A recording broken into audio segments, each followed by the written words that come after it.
ഈശോ മിശിഹായി സ്തുതിയായിരിക്കട്ടെ. ഈശോയിൽ പ്രിയപ്പെട്ടവരെ, ഒരു പ്രത്യേക വിഷയം നിങ്ങളുമായിട്ട് പങ്കുവെക്കാൻ വേണ്ടിയാണ് ഈ വീഡിയോ ചെയ്യുന്നത്. 2008 ഏപ്രിൽ മാസത്തിൽ ഞാൻ എഴുതി പ്രസിദ്ധീകരിച്ചിരുന്ന ഒരു ഗ്രന്ഥമാണ് ഇതാ എൻ്റെ അമ്മ. ഒരുപക്ഷെ നിങ്ങളിൽ ചിലരൊക്കെ ഈ പുസ്തകം വായിച്ചിട്ടുണ്ടാകാം. അധികം പേർ വായിച്ചിട്ടുണ്ടാകില്ല, കാരണം ഈ പുസ്തകത്തിന്റെ ഒരു പതിപ്പ് മാത്രമേ പുറത്തിറങ്ങിയിരുന്നുള്ളൂ. അതിനുശേഷം ഇത് റിവൈസ് ചെയ്യാൻ വേണ്ടി പറ്റിയിട്ടില്ല. ഈ ഗ്രന്ഥത്തിൽ 3 കാര്യമാണ് പ്രധാനമായിട്ട് ഊന്നി പറയുന്നത്. ഒന്ന്, ഈശോയുടെ 2ാം വരവ്. 2, ഈശോയുടെ 2ാം വരവുമായി ബന്ധപ്പെട്ട് പരിശുദ്ധ അമ്മയ്ക്കുള്ള പ്രസക്തി. 3, സ്വകാര്യ വെളിപാടുകൾക്കുള്ള പ്രസക്തി. ഈ 3 കാര്യങ്ങളാണ് ഈ ഗ്രന്ഥത്തിൽ പ്രധാനമായിട്ടും ചർച്ച ചെയ്യുന്നത്.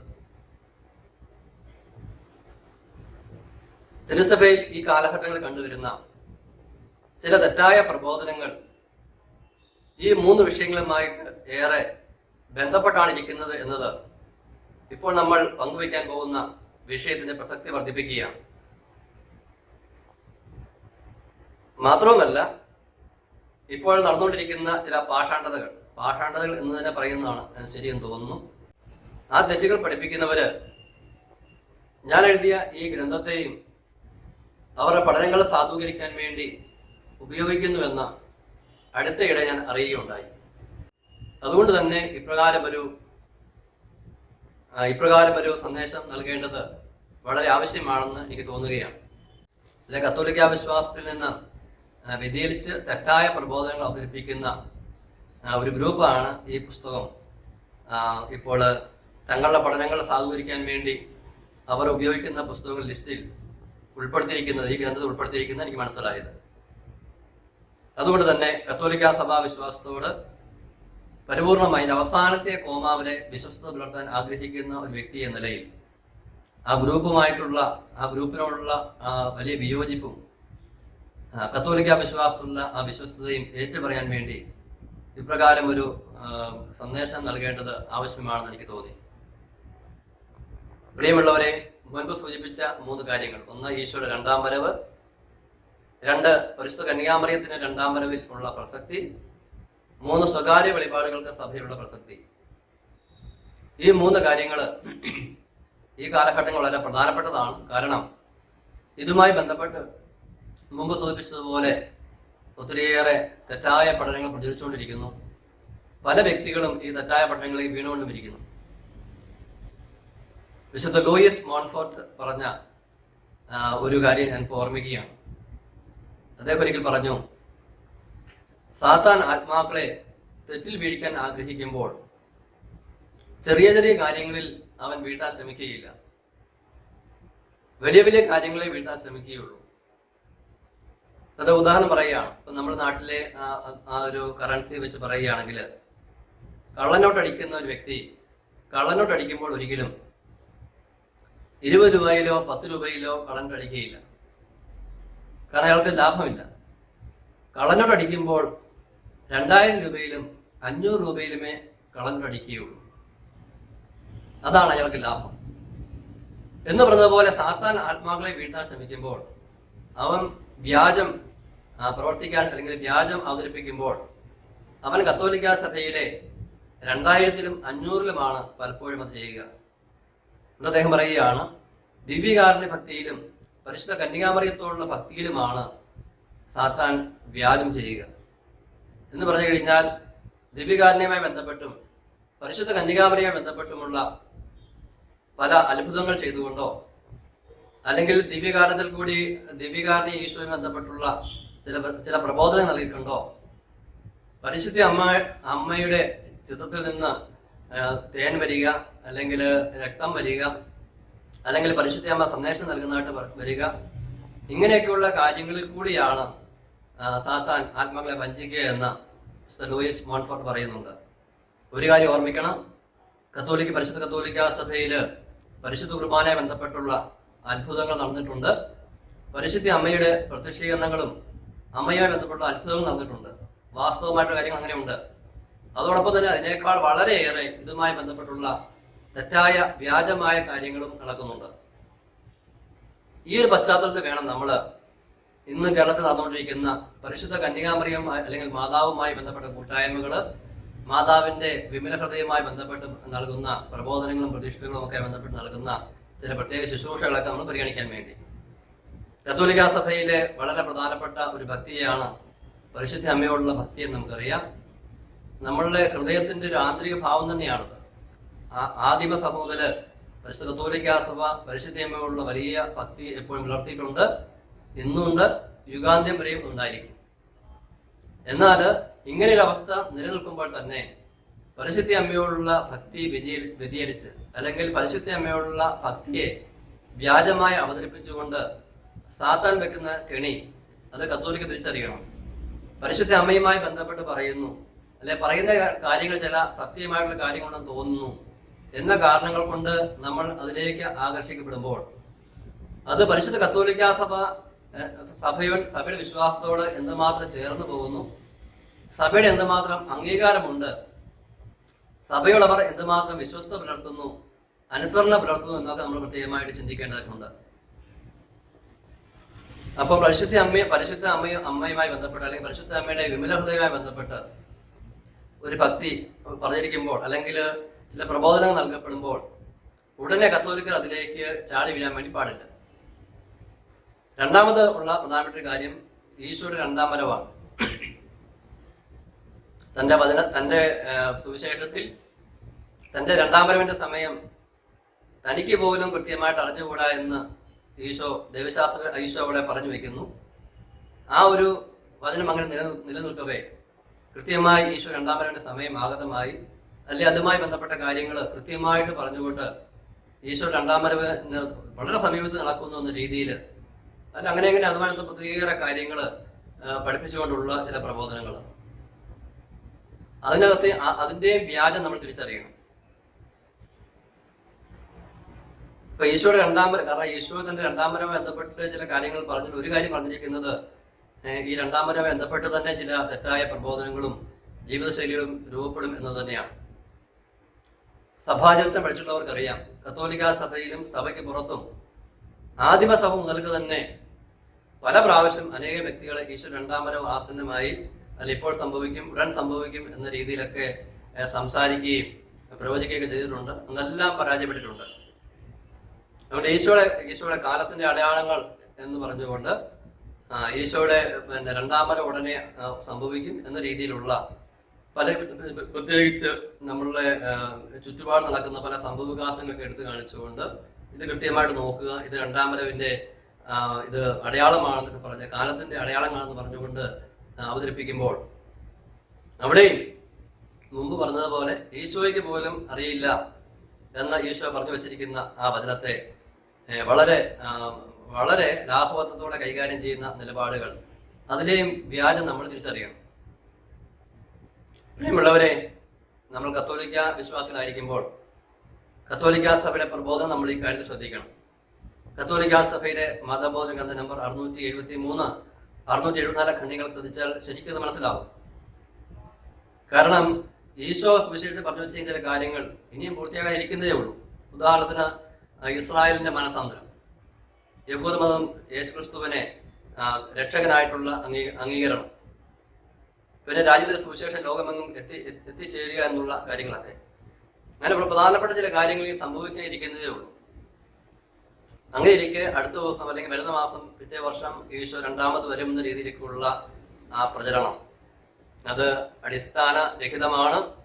അങ്ങനെ ഈശോ രണ്ടാം വരവ് ഉടനെ ഉണ്ട് എന്ന രീതിയിൽ പ്രബോധിപ്പിച്ചുകൊണ്ട് എന്നിട്ട് മാതാവിനെ കൂട്ടുപിടിച്ച് അല്ലെ മാതാവിന്റെ വിമലഹൃദയ പ്രതിഷ്ഠയുമായിട്ട് ബന്ധപ്പെടുത്തിയൊക്കെ പറയുന്നത് അത് തന്നെ കത്തോലിക്ക വിരുദ്ധമാണെന്ന് നമ്മൾ അറിയണം. നമ്മുടെ കേരളത്തിൽ തന്നെ ഇമ്മാനുവൽ എംപറർ എന്ന ഗ്രൂപ്പ് നമുക്കറിയാം, അവരിതുപോലെ തന്നെ ഈശോ രണ്ടാം വരവിനെ കുറിച്ച് ശക്തമായിട്ട് പറഞ്ഞു, അതിശക്തമായിട്ട് പറഞ്ഞു, എന്നിട്ട് മാതാവുമായി ബന്ധപ്പെടുത്തി അവസാനം വന്ന് മാതാവിന് കത്തോലിക്ക സഭ നൽകുന്ന സുവിശേഷം നൽകുന്നതിനേക്കാൾ ഉന്നതമായ സ്ഥാനം നൽകി അങ്ങനെ മാതാവിനെ സഭാവിശ്വാസത്തിന് വിരുദ്ധമായിട്ട് അവതരിപ്പിച്ച് തെറ്റിലകപ്പെട്ട കാര്യം നമുക്കറിയാം. ഇപ്പോൾ പറഞ്ഞ ഈ ഗ്രൂപ്പുകളും മാതാവിനെ അമിതവൽക്കരിച്ച് അവതരിപ്പിക്കുകയാണ്.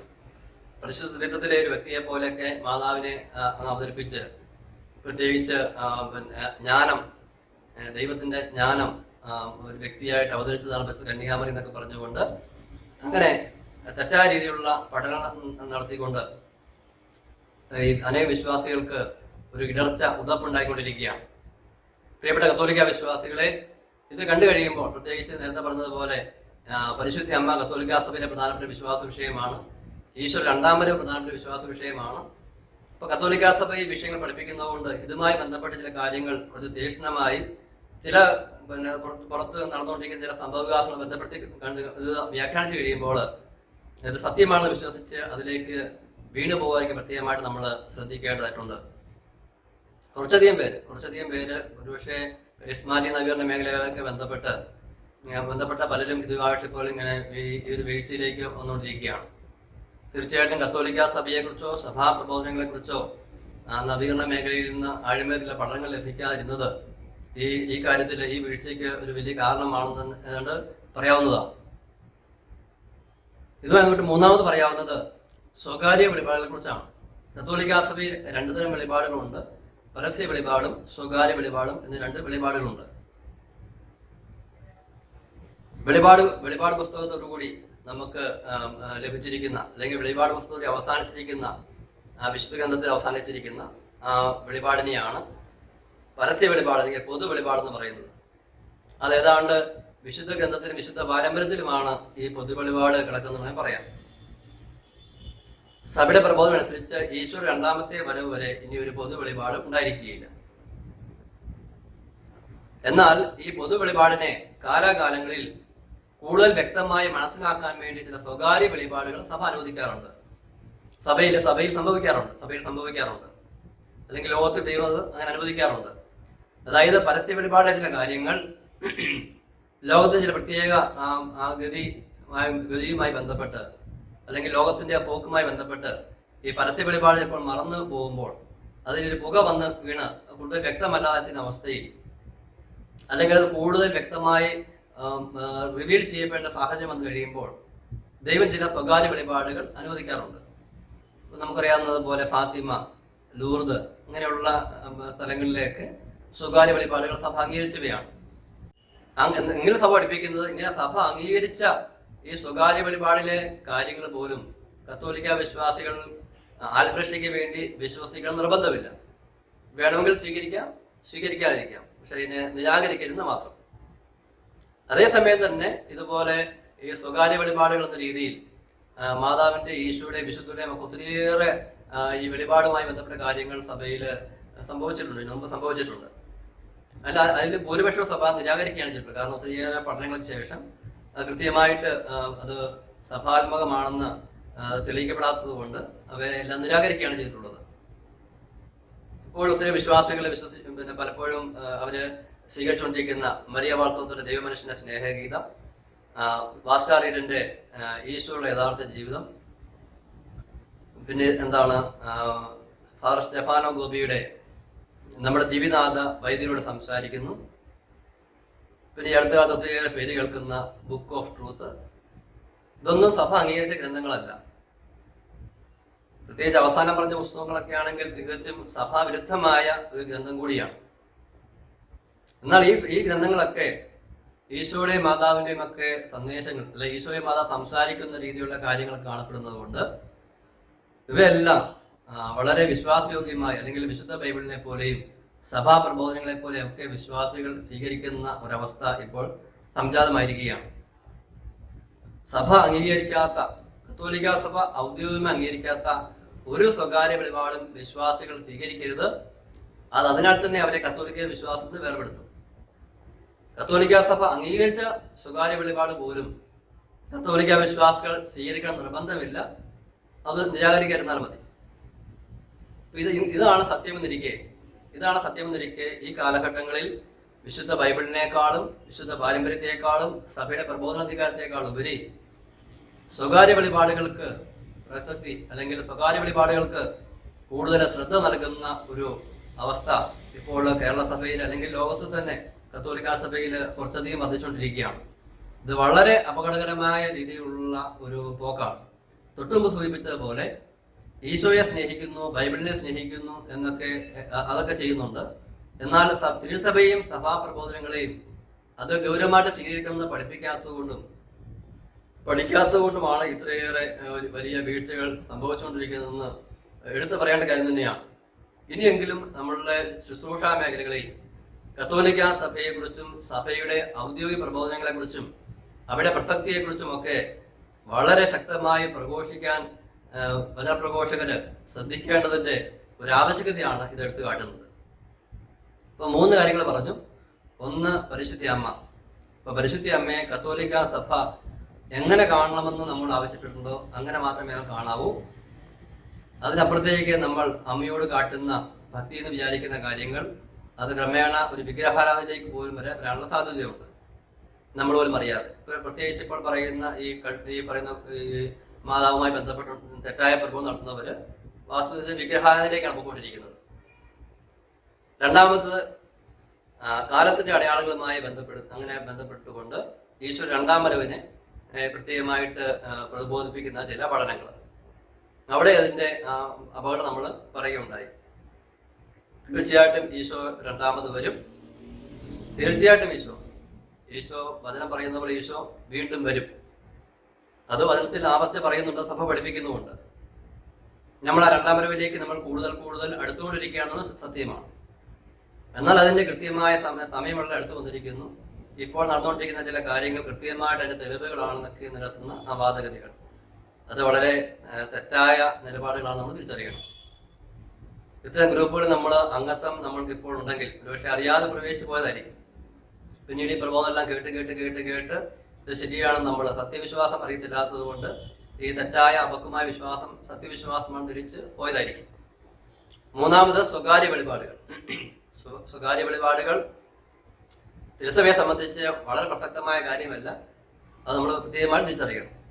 ഇപ്പൊ ഈ പറയുന്ന ഇപ്പോൾ നടന്നുകൊണ്ടിരിക്കുന്ന ഈ തെറ്റായ പ്രബോധനം നൽകുന്ന ഒരു ഗ്രൂപ്പിലെ ഒരു പ്രധാനപ്പെട്ട ഒരു വലിയ തെറ്റ് എന്ന് പറയുന്നത് ഫ്രാൻസിസ് മാർപ്പാപ്പയുമായി ബന്ധപ്പെടുത്തിയാണ്. രണ്ടാം വത്തിക്കാൻ കൗൺസിലുമായിട്ട് ചേർന്ന് അതും അതിനെ തെറ്റായിട്ട് കണ്ടുകൊണ്ടാണ്. രണ്ടാം വത്തിക്കാൻ കൗൺസിലിന് ശേഷമുള്ള സഭ ശരിയായ സഭയല്ല, അത് ക്ഷുദ്രസഭ എന്നൊക്കെയാണ് പറയുന്നത്. ക്ഷുദ്രസഭ, അതിനുശേഷമുള്ള പ്രത്യേകിച്ച് ഫ്രാൻസിസ് മാപ്പ വ്യാജപ്രവാചകൻ എന്നൊക്കെ രീതിയിലാണ് ഇവർ പ്രബോധിപ്പിക്കുന്നത്. അതിന് അവർ ആധാരമാക്കി എടുത്തിരിക്കുന്നത് ഈ പറഞ്ഞതുപോലെ അപ്രസക്തമായ ഏതൊരു പുസ്തകത്തെയാണ്. അവരുടെ അവശിഷ്ട സഭ, അതായത് അവരായിരിക്കുന്ന അവശിഷ്ട സഭ, യഥാർത്ഥ സഭ കത്തോലിക്ക സഭ, ഇപ്പോൾ മാർപ്പാപ്പ നയിച്ചുകൊണ്ടിരിക്കുന്ന പരിശുദ്ധാത്മാവിൽ മാർപ്പാപ്പ നയിച്ചുകൊണ്ടിരിക്കുന്ന ആ കത്തോലിക്ക സഭ അത് നശിച്ചുപോയ സഭയായിട്ട് കരുതുകയാണ്. പക്ഷെ ഇതൊക്കെ വിശ്വാസികള് ഇതൊക്കെ പ്രബുദ്ധരായ എന്ന് കരുതുന്ന വ്യക്തികള് വിശ്വസിക്കുന്നു എന്ന് വളരെ നിർഭാഗ്യകരമായിരിക്കുന്നു. തീർച്ചയായിട്ടും കത്തോലിക്ക സഭയെക്കുറിച്ചോ സഭാ പ്രബോധനങ്ങളെക്കുറിച്ചുള്ള അറിവിന്റെ അഭാവമാണ് ഇത് സൂചിപ്പിക്കുന്നത്. ഇനി ഈ കാര്യത്തിൽ എനിക്ക് മുമ്പ് പറ്റിയ ഒരു പിഴവ് ഈ സമയത്ത് ഏറ്റുപറയാൻ കൂടിയാണ് ഞാൻ ഈ അവസരം വിനിയോഗിക്കുന്നത്. അതായത് ഞാൻ പറഞ്ഞു കഴിഞ്ഞു, മുമ്പ് ഞാൻ പറഞ്ഞ പുസ്തകം ഇതാ എൻ്റെ അമ്മ. ഈ പുസ്തകം 2008 ഞാൻ എഴുതി പ്രസിദ്ധീകരിച്ചതാണ്. ആ കാലഘട്ടത്തിൽ കേരളത്തിൽ തന്നെ അറിയപ്പെടുന്ന ചില വചനപ്രഘോഷകര് അവർ ഈശോ രണ്ടാം വരവ് ശക്തമായിട്ട് പ്രഘോഷിച്ചുകൊണ്ടിരുന്നവരായിരുന്നു. ചില അതുമായി ബന്ധപ്പെട്ട പുസ്തകങ്ങൾ തന്നെ എഴുതിയിട്ടുണ്ട്. അപ്പൊ ആ സമയത്താണ് ഈശോ രണ്ടാം വരവ് വിഷയത്തെക്കുറിച്ച് ഞാനും പഠിച്ചു തുടങ്ങുന്നത്. അപ്പോൾ ഞാൻ ഇവരുടെ തന്നെ ഈ വിഷയത്തെക്കുറിച്ച് ശ്രദ്ധിക്കുന്നുള്ളതുകൊണ്ട് ഇവരുടെ ഗ്രന്ഥങ്ങളും പ്രബോധനങ്ങളൊക്കെ ശ്രദ്ധിക്കുകയുണ്ടായി. അപ്പോൾ ഞാനൊക്കെ നമ്മുടെ ശുശ്രൂഷകളിൽ ഈ വിഷയം കൂടുതൽ ഊന്നൽ നൽകി പഠിപ്പിച്ചിരുന്നു. എന്നാൽ ആ കാര്യത്തിൽ അന്നുള്ള ശരിയായൊരു പരിജ്ഞാനത്തിന് അറിവിന്റെ കുറവുകൊണ്ട് ഈ മേഖല എനിക്ക് ചില തെറ്റുകൾ അല്ലെങ്കിൽ ചില പ്രബോധനമേറ്റ തെറ്റുകൾ സംഭവിക്കുകയുണ്ടായി. KCBC പ്രത്യേകിച്ച് എൻ്റെ രൂപതയിൽ നിന്ന് തന്നെ ഈ കാര്യം ശരിയായ നിർദ്ദേശം എനിക്ക് നൽകുകയുണ്ടായി. അന്ന് എനിക്ക് ഉണ്ടായ ചില തെറ്റുകൾ അതുകൊണ്ടാണ് ഞാനിപ്പോൾ ഈ വീഡിയോയിൽ വന്നിരിക്കുന്നത് തന്നെ. ഒന്ന്, ഈശോ രണ്ടാം വരവ് വളരെ ആസന്നമാണെന്ന രീതിയിലുള്ള പ്രബോധനങ്ങൾ എന്നിൽ നിന്നുണ്ടായി. ആ പ്രബോധനം ഇപ്പോൾ പറഞ്ഞ ഈ പുസ്തകത്തിലും, അതായത് ഇതാ എൻ്റെ അമ്മ എന്ന ഗ്രന്ഥത്തിലും ഞാൻ വന്നിട്ടുണ്ട്. അതായത് ഈശോ രണ്ടാം വരവ് ഇപ്പൊ ഈ വിഘടിത ഗ്രൂപ്പുകാർ പറയുന്ന രീതിയിൽ പോലെ ആ രീതി അല്ലെങ്കിലും ഈശോ രണ്ടാം വരവ് വളരെ ആസന്നമാണെന്ന രീതിയിലുള്ള ചില പ്രതിപാദനങ്ങൾ ഈ ഗ്രന്ഥത്തിൽ വന്നിട്ടുണ്ട്. അത് തെറ്റാണ് എന്നുള്ള കാര്യം എന്ന് പറഞ്ഞു കഴിഞ്ഞാൽ ഞാൻ എഴുതിയ എൻ്റെ മാനസികാവസ്ഥ എനിക്കറിയാം. മാനസികാവസ്ഥ അനുസരിച്ച് എഴുതിയ ആശയങ്ങൾ തെറ്റാണെന്നുള്ളത് ഇപ്പോൾ ഞാനത് ഏറ്റുപറയുകയാണ്. മറ്റൊരു കാര്യം സ്വകാര്യ വെളിപാടിന്റെ പ്രസക്തി. കൃത്യമായ രീതിയിൽ സ്വകാര്യ വെളിപാടും പരസ്യ വെളിപാടും തമ്മിലുള്ള ബന്ധം വ്യത്യാസമൊക്കെ ഈ ഗ്രന്ഥത്തെ പരാമർശിക്കുന്നുണ്ടെങ്കിൽ തന്നെയും ചില സ്വകാര്യ വെളിപാടുകൾ, അതായത് ഈശോ രണ്ടാം വരവ് ആസന്നമാകാറായി എന്ന് സൂചിപ്പിക്കാൻ വേണ്ടി സഭ അംഗീകരിക്കാത്ത ചില സ്വകാര്യ വെളിപാടുകൾ ഇതിനകത്ത് കോട്ട് ചെയ്യുന്നുണ്ട്. അതും ഇതിൽ വന്നൊരു വീഴ്ചയായിട്ട് ഞാൻ ഏറ്റു പറയുകയാണ്. അതായത് സ്വകാര്യ വെളിപാടിനെ സഭ അംഗീകരിക്കാത്ത സ്വകാര്യ വെളിപാടിനെ നമ്മൾ സ്വീകരിക്കാൻ പാടില്ല, അതിന് നമുക്ക് കടമയില്ല എന്നിരിക്കെ അങ്ങനെയുള്ള ചില വെളിപാടുകളെ ഇതിനകത്ത് ഞാൻ കോട്ട് ചെയ്തിട്ടുണ്ട് എന്നുള്ളതും വന്നൊരു വീഴ്ചയായിട്ട് ഏറ്റു പറയുകയാണ്.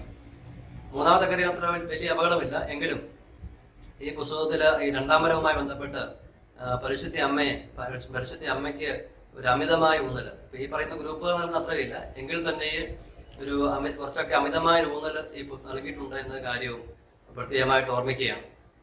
തീർച്ചയായിട്ടും പരിശുദ്ധ അമ്മയ്ക്ക് സഭയിൽ വലിയ പ്രസക്തിയുണ്ട്. ഈശോ രണ്ടാം വരവ് വളരെ യാഥാർത്ഥ്യമാണ്. സ്വകാര്യ വെളിപാടുകൾക്കും അതിൻ്റെ പ്രസക്തിയുണ്ട്.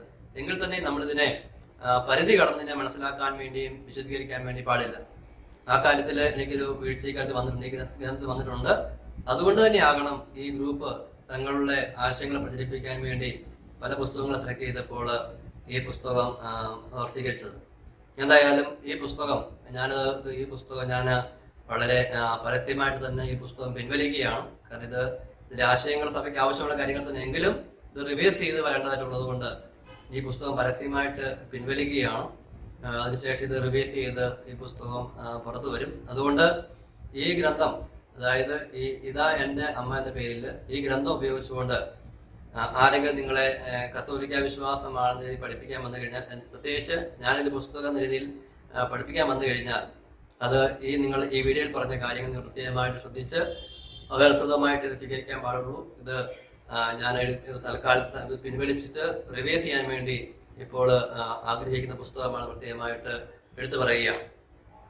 പ്രിയമുള്ളവരെ, നമ്മൾ ഇതിൻ്റെ അവസാനമായിട്ട് എനിക്ക് പറയാൻ വേണ്ടിയുള്ളത്, നമ്മളുടെ കത്തോലിക്ക വിശ്വാസത്തിൽ നല്ല ദൃഢതയുള്ളവരായിരിക്കണം. കത്തോലിക്ക തിരുസഭയെക്കുറിച്ച് അറിയുന്നതിലും തിരുസഭാ പ്രബോധനം പഠിക്കുന്നതിലും നമ്മൾ വളരെ നിഷ്ഠയുള്ളവരായി തീരണം.